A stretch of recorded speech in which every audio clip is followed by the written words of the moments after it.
Mutton বা খাসির মাংসে একটা এক্সট্রা স্মেল থাকে জন্য অনেকেই মাটন খেতে পছন্দ করেন না, অ্যাভয়েড করে চলেন। আমি আজকে একটা বিশেষ মশলায় খাসি মাংসটাকে রান্না করে দেখাবো। এখানে কোনো প্রকার এক্সট্রা স্মেল থাকবে না এবং হোটেল বা রেস্টুরেন্টের টেস্টটা কিন্তু 100% বজায় থাকবে। এরকম মাটন ভুনা করে সবাইকে চমকে দিতে পারবেন ইনশাল্লাহ। আশা রাখি আপনারা সম্পূর্ণ ভিডিওটা দেখবেন। যারা খাসি মাংস প্রপারলি রান্না করতে পারেন না তারা অতি অবশ্যই উপকৃত হবেন। আমি এখানে 1 কেজি মাংসের প্রস্তুত প্রণালী দেখাচ্ছি, আপনারা পরিমাণ অনুযায়ী উপকরণগুলো ঠিক করে নেবেন। 1 কেজি খাসির সিনার মাংস নিয়েছি এবং মাংসটাকে 1 চা চামচ লেবুর রস ও 1 চা চামচ লবণ দিয়ে 1 ঘন্টা ভিজিয়ে রেখে 3-4 বার ভালো করে ধুয়ে নিয়েছি।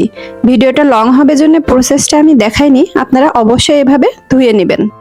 প্রথমে আমি মশলাটা তৈরি করে নেব। তার জন্য প্যানে দিয়ে দিলাম কয়েকটা দারচিনি, কয়েকটা শুকনো মরিচ, আর এখানে 2টো কালো এলাচ নিয়েছি, একটা দিলাম আর একটা পরে ব্যবহার করব। আর এখানে নিলাম কিছুটা কালো গোলমরিচ, কয়েকটা লবঙ্গ। এখান থেকে আমি 3টা লবঙ্গ উঠিয়ে নিচ্ছি, মাংসে ব্যবহার করব।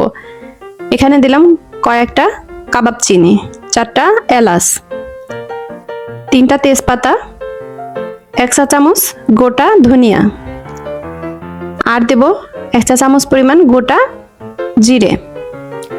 এখন আমি এই উপকরণগুলোকে একটু ভালোভাবে লো হিটে জাল করে ভেজে নেব। এই মশলাগুলোকে কিন্তু পুড়িয়ে ফেলানো যাবে না কিংবা বেশি ভেজে ফেলানো যাবে না। স্মেল বের হলেই কিন্তু এটাকে নেমে গুঁড়ো করে নিতে হবে। আপনারা শিলপাটায়ও করে নিতে পারেন কিংবা মিক্সি জারেও করে নিতে পারেন। এবারে আমি চলে যাব রান্নার প্রসেসে।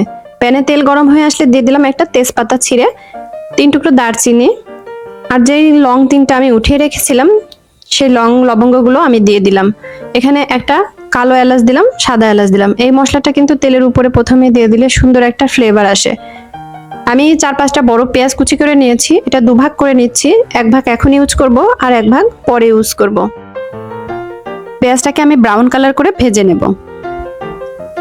প্রিয় দর্শক, আমি মশলাগুলো গ্রাইন্ড করতে যে আমার পেঁয়াজটা একটু বেশি ব্রাউন কালার হয়ে গিয়েছে, সমস্যা নেই, আপনারা চেক করে নেবেন। এখানে আমি 1 টেবিল চামচ আদা বাটা, 1 টেবিল চামচ রসুন বাটা দিয়ে ভালোভাবে একটু কষিয়ে নেব, যাতে আদা রসুনের গন্ধটা না থাকে।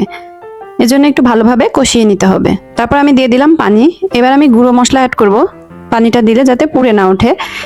1 চা চামচ হলুদের গুঁড়া দিয়ে দিলাম, আর এখানে আমি 2 চা চামচের একটু বেশি গুঁড়ো মরিচ দিয়ে দিচ্ছি। আপনারা লাল মরিচের গুঁড়া যতটা খেতে পছন্দ করেন, ঝালের উপর ডিপেন্ড করবে, সেটাই আপনারা দিয়ে দিবেন।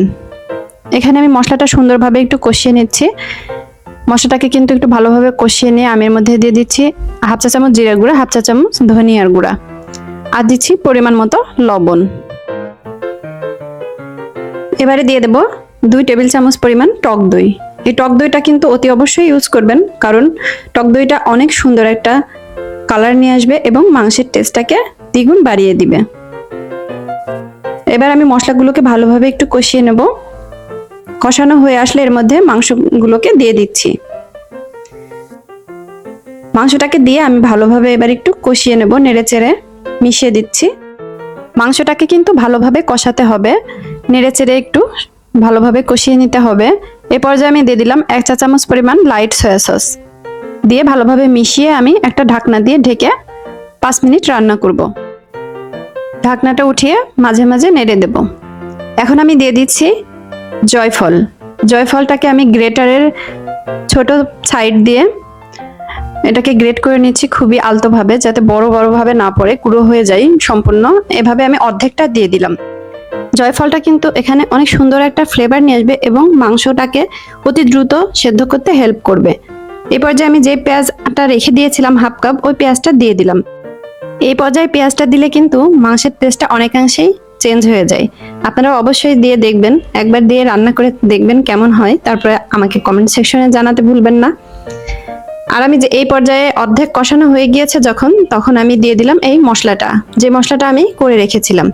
এই মশলাটাই কিন্তু আমাদের মাংসের আজকে স্পেশাল মশলা। এই মশলাটা যদি দিয়ে আপনারা খাসির মাংস রান্না করেন তাহলে দেখবেন মাংসটার টেস্টটা সম্পূর্ণ হোটেল বা রেস্টুরেন্টের মতো হবে। এখন আমি কষানো হয়ে গিয়েছে, এখন দিয়ে দিলাম পানি। আমি কিন্তু আধা ঘন্টার মতো প্রায় কষিয়ে নিয়েছিলাম অনেকক্ষণ ধরে। যত কষাবেন মাংসের টেস্টটা কিন্তু ততটাই বৃদ্ধি পাবে। এখন আমি এই পানিটুকু শুকিয়ে আসলেই কিন্তু আমার মাংসটা প্রায় হয়ে যাবে। দেখুন তার মাঝে আমি একটু নেড়েচেড়ে দিব। আর এই পর্যায়ে লাস্ট পর্যায়ে আমি এসে কিছু কাঁচামরিচ দিয়ে দিচ্ছি। এই কাঁচামরিচটা কিন্তু ঝাল নিয়ে আসবে না, সুন্দর একটা ফ্লেভার নিয়ে আসবে এবং দেখতেও সুন্দর লাগবে। প্রিয় ভিউয়ার্স, আমার মাটন ভুনা রেসিপিটা কেমন লেগেছে অবশ্যই কমেন্ট সেকশনে জানাবেন। আর আমার রেসিপিটা যদি ভালো লেগে থাকে তাহলে ফ্রেন্ডস ও ফ্যামিলির সঙ্গে অবশ্যই শেয়ার করবেন, যাতে সবাই দেখতে পারে, দেখার সুযোগ করে দিবেন। মাংসটা কিন্তু হয়ে গিয়েছে, এখন আমি সার্ভ করে দিচ্ছি। দেখুন কালারটা কতটা সুন্দর এসেছে এবং কতটা গ্রেভি হয়েছে। এই মাংসটা কিন্তু খেতে খুবই দুর্দান্ত হয়, অবশ্যই ট্রাই করবেন। আর আমার রেসিপিটা ভালো লাগলে প্লিজ চ্যানেলটাকে সাবস্ক্রাইব করে আমার পাশে বন্ধু হয়ে রইবেন। দেখা হবে নেক্সট কোনো ভিডিওতে। আল্লাহ হাফেজ।